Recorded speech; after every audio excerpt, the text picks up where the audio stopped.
Capture is one of my favorite mechanics ever, and to those who haven't played FE5 yet, I don't blame you honestly, it's a little more than beat the enemy in battle and take their stuff. In order to explain how capture worked in this game, we have to briefly go over the bigger mechanic that this builds off of: build. In order to facilitate capturing, Thracia introduced a brand new stat into Fire Emblem: build. Build was useful for three important things. Your build had to be higher than your targets in order to capture or rescue them, a thief's build had to be higher than a weapon's weight to steal it, and a weapon's weight was reduced by your build before being subtracted from your attack speed. This was the first time in Fire Emblem that weapon weight could be counteracted by anything. It's hard to overstate just how important the build stat was to Thracia. Build also worked as a way for the devs to limit what units could capture or be captured. Mounted units, for instance, counted as a max of 20 build. However, the sleep status forced mounted units to dismount. Capture was not the only mechanic that worked off build. Its sister mechanic, rescue, was also first introduced into the series. Rescue functioned basically the same way as capture, except it was of course used to get your allies out of bad situations, to form rescue chains, and so on. In order to rescue, the rescuer had to have a higher build than the rescuee. Capture was an additional option for melee combat. To capture, a unit had to attack from an adjacent square, so no ranged combat, their build had to be higher than their opponents, and they couldn't already be carrying someone. If the target didn't have a weapon, the capture was instant. If they did have a weapon, then a round of combat was fought, with a capturer fighting with half strength, speed, and skill. If the target was reduced to 0 HP during the capture round, then instead of dying, they would get picked up, similar to being rescued. Once a unit was captured, you had free access to trade with them and take any items you wanted. You could also give the captured unit to other units to hold on to. If you released the captured unit, then they would run away, disappearing from the map, and the game would consider them dead. If a unit holding a captured unit was killed, then the captured unit wouldn't flee, but instead would drop out at 1 HP,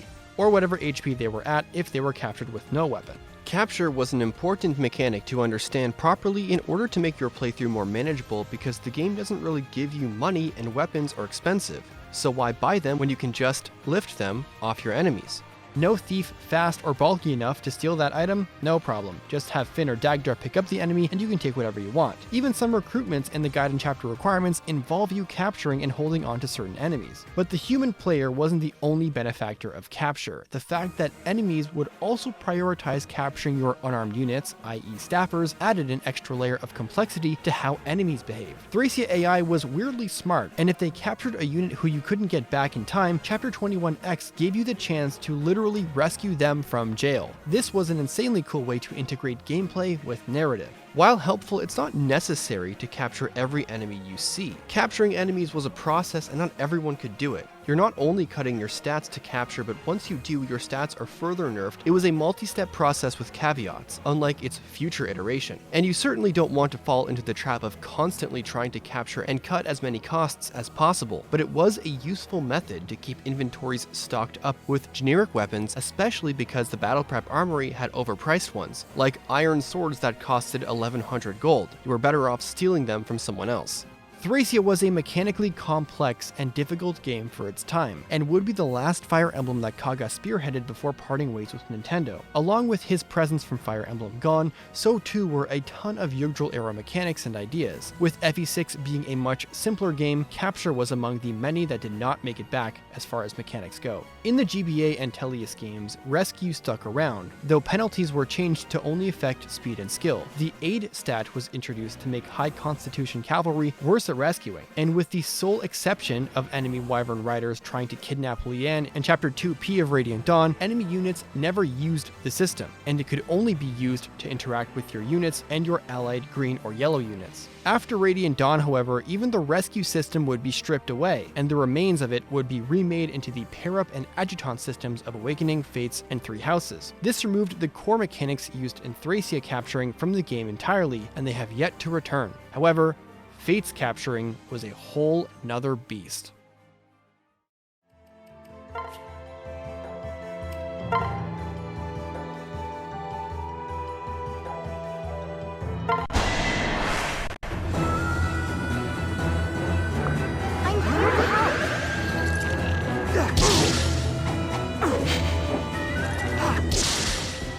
What?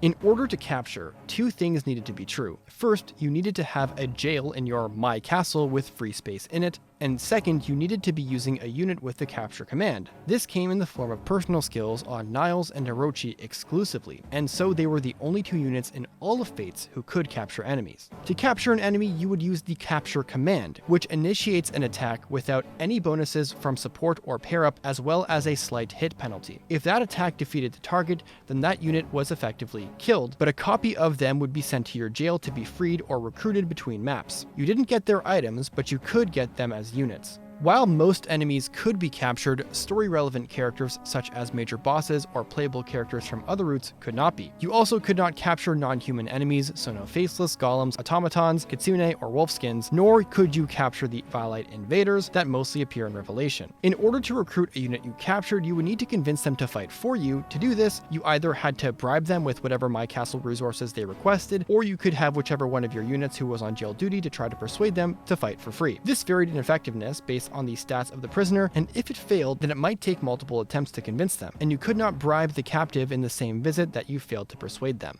But why would you ever want to capture enemy units? Well, in addition to being able to use unit classes your army might not have access to, thanks to the Norian/Hoshiden class split, some enemies also came with very good stats or unique skill combinations that were quite difficult, if not impossible, to get on your own units. Setups like counter on archers, breaker skills, multiple rallies, or even just a really strong and useful boss like Hytika in Chapter 9 Conquest or Gazak in Forest's Paralogue were accessible. The only skills you couldn't keep were the ones hard-coded as enemy only, such as Dragon Skin or Inevitable End. While capture wasn't ever mandatory, using it well could definitely make your life easier, especially on Lunatic mode.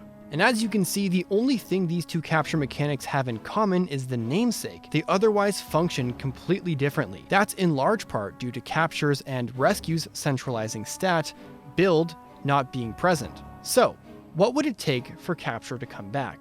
Could either of these two versions of capture come back, and what changes would need to be made for them to return? Fates' system is probably the easiest to implement on top of existing mechanics, since all it would technically take would be to give you a capture command and a place to store prisoners. That said, balancing the capture system to make it both interesting to use while not overshadowing the actual characters that are in the game is difficult. While some of Fates' capturable enemies and bosses had some fantastic utility, like Hytika or the famous Rallyman, a lot of bosses lost their identity and were just kind of bad.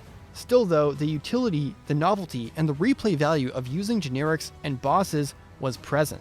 As for Thracia capture, that's even harder. First of all, you have to reintroduce a form of the rescue system, which would conflict with the modern versions of it, such as pair-up or adjutants. This also necessitates making build a major part of the game again, and while Engage reintroduced Constitution into the game, it hadn't been seen since Radiant Dawn prior to that. And then there's balance. Sure, you aren't recruiting units, but Thracia capture means basically any item on any map could be stolen and put in the player's hands. The developers could go the Tellius route and add a lock to certain items to prevent them from being stolen, but at that point, you're forcing the developer to consider every item and whether it can be taken. And in my opinion, the more checks like this you do, a lot of the fun of capturing might lose its luster in the first place. Additionally, modern Fire Emblem games are a lot less strict on gold acquisition, meaning the important utility of saving costs by stealing weapons and selling them would be a lot less useful, and that was really important in Thracia to begin with. Basically, a lot of balancing cylinders need to be firing off for Thracia capture to be working as intended.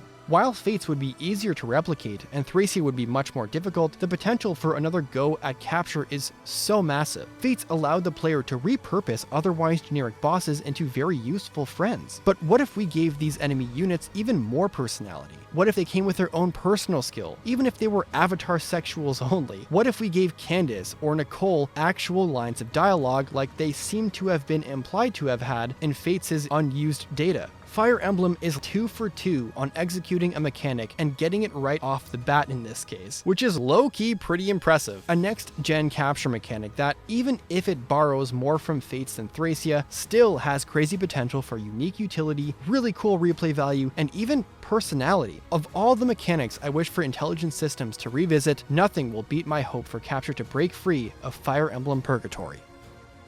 Well guys, that will do it for today's video. Let me know in the comments down below of Capture and your experience with it. I'm sure a lot of us have very fond memories of capturing Rallyman or Hytica to make our playthroughs in Fates easier. Before you go, please leave a like as well, and if you haven't subscribed yet, please do so. Until next time, deuces.